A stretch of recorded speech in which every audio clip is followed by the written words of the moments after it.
Eto na ang ating pag-uusapan ngayong araw ay talagang tuloy na ang eleksyon itong December 1, 2025, no? Eleksyon. 'Yan ang ating pag-uusapan ngayon. Ito po ang inyong Master PH. At syempre, bago tayo mag-umpisa, please comment down below kayo, like and subscribe. Huwag niyo pong kakalimutan 'yan dahil ang ating pag-uusapan napaka-importante nito, no? Mag-eleksyon na naman itong barangayan sa December 1. Di ba? At ang ating pag-uusapan dito na ilang term ba ang pag-upo ng mga barangay, kagawad at SK, no? Ayan, ang ating pag-uusapan dito. Pero ang mapipili nyo bang mga kapitan dito at kagawad ay mga maaayos at may kapasidad, no? Kapasidad na magtrabaho sa yang mga taon na yan. Ay kung wala, hindi palitan natin. Pero syempre bago ang lahat, eto na, no?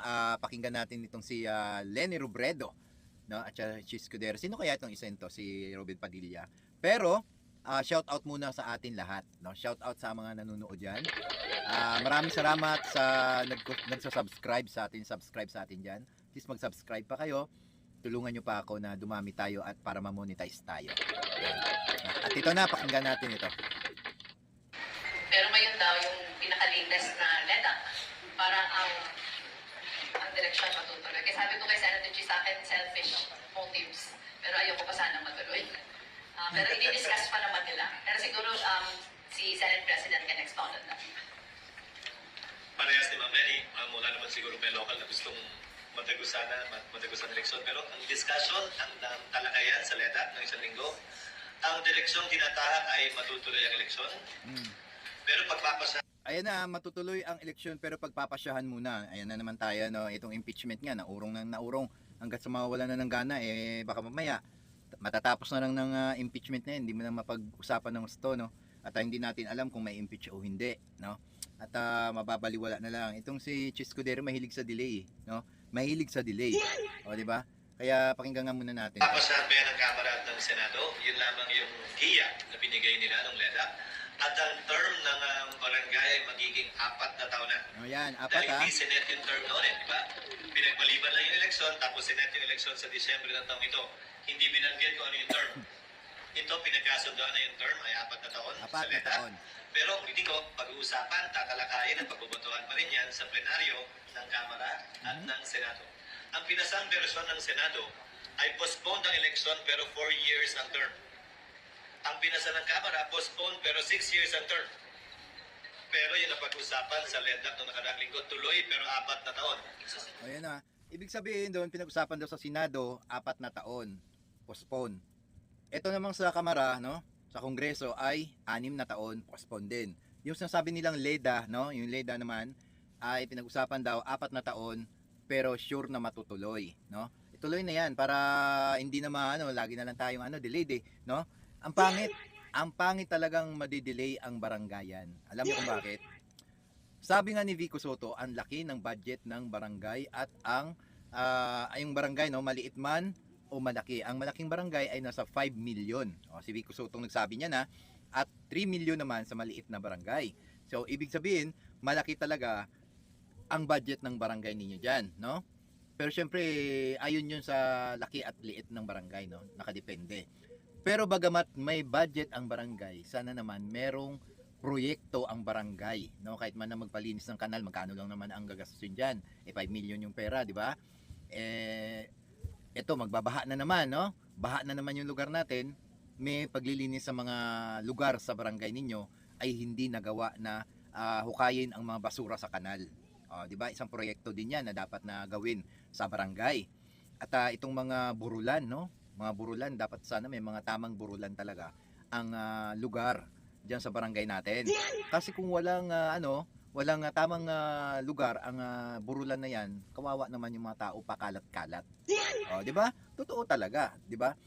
Kung malaki ang budget ng inyong barangay, dapat merong tamang lagayan 'yan ng burulan na 'yan, no? Kasi para hindi naman pangit tignan sa ating mga lugar na pakalat-kalat yung tao. Totoo dapat talaga, no? At kung maliit naman din ang budget ng barangay, kayang-kaya din naman yan kasi milyon naman yan, di ba? Milyon naman yan. Dapat meron talagang lugar na para merong burulan ang mga na namatayan, di ba? At eto pa, piliin nyo ang mga kapitan at mga lugar ninyo dyan na magkaroon talaga ng mga tanod na nag-iikot sa lugar. Kasi hindi na nga nag-iikot eh, di ba? Sinasahuran na lang ang mga yan, pero hindi nag-iikot, no, di ba? Kahit sabihin na natin maliit lang ang sahod ng mga nagbabantay o tanod. Low battery. Please charge. Ano pa ba ang tinatawag na barangay? Ano ba ang tinatawag na na barangay kung walang may nag-iikot na mga tanod sa lugar ninyo. Kaya diyan talaga nagkakaroon ng mga disgrasya, mga nakawan, di ba? Ito. Yung susunod, pag walang ginawa ang Senado at Kongreso, edi yung batas na umiiral lang masusunod, tuloy yung eleksyon. Dapat may gawin ng Senado at Kongreso para mapagpaliban ng eleksyon o para i-fix po yung term. Update lang, pero hindi pa naman yung naka-update sa bato. Di ba? No?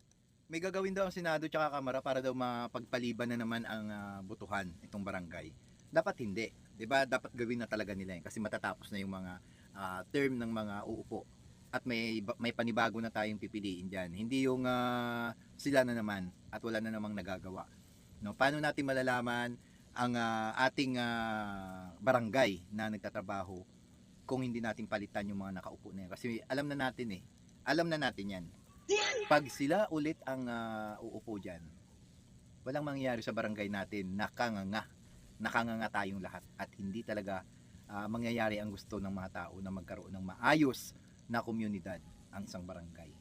Dahil na rin siyempre sa pamumuno yan eh. Nakadepende kasi sa pamumuno yan. Kung walang maayos na pamumuno ang barangay, maraming kulang dyan. Maraming kulang dyan. Laki pala ng budget ng barangay. 5 million ang malaking barangay. 3 million ang maliit na barangay. Sabi ni Vico Soto yan kaya alam natin, no? Mag-research kayo, yung sinabi ni Vico Soto, binuking nga niya para alam ng taong bayan na malaki pala ang budget ng barangay. 'Di ba?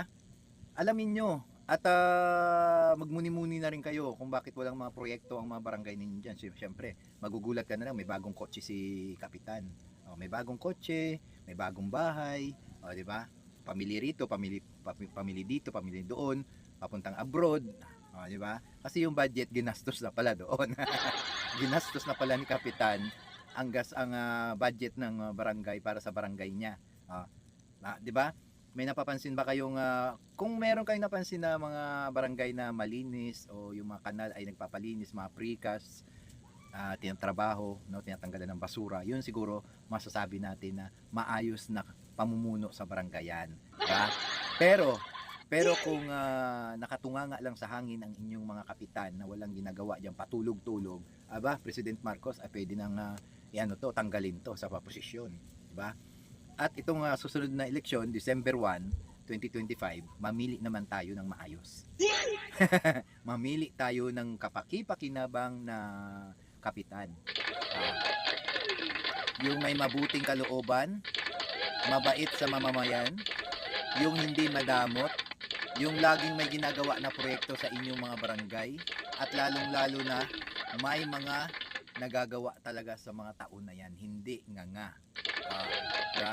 Kaya dapat sana talaga maging maayos ang inyong pagpili sa inyong mga kapitan at mga kagawad, yung magtatrabaho talaga. Kasi sayang naman ang pinapasahod natin sa kanila, diba?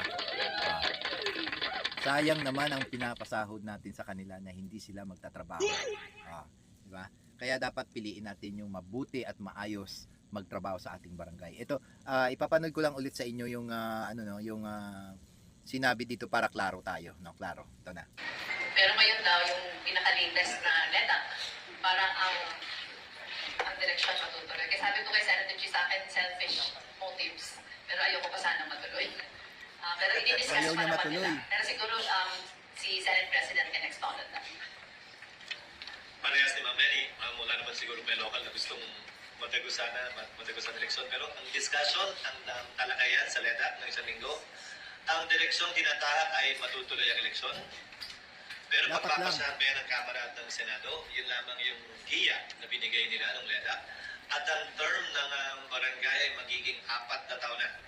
Dahil hindi Senate yung term noon di ba? Pinagpaliban lang yung eleksyon, tapos Senate yung eleksyon sa Disyembre ng taong ito. Hindi binanggit kung ano yung term. Ito, pinagkasundoan na yung term ay 4 na taon sa LEDAC. Pero kung hindi ko, pag-uusapan, tatalakayin at pagbobotohan pa rin yan sa plenaryo ng Kamara at ng Senado. Ang pinasang bersyon ng Senado ay postpone ng eleksyon pero 4 years ang term. O, di ba? Ipopostpone na naman nila ang barangayan. Di ba? Kung ganyan ang mangyayari, walang mangyayari sa barangay.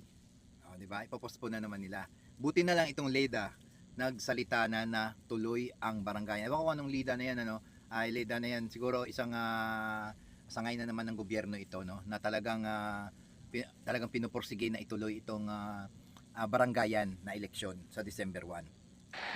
Ang pinasa ng Kamara, postpone pero 6 years ang term.